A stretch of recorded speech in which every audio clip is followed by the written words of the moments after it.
If you want to modify administrative settings, such as the actual room calendar itself, the way to make that happen is once you've got it unlocked, then go to the calendar settings button right here. When you touch that, here comes the calendar settings window, and a couple things need to happen here.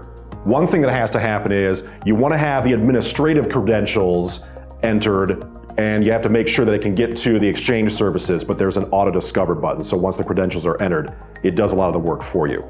And then you want to choose a room mailbox email. So that's the resource part. So administrative and then the room itself. And once you're looking good there, then hit the Save Changes button.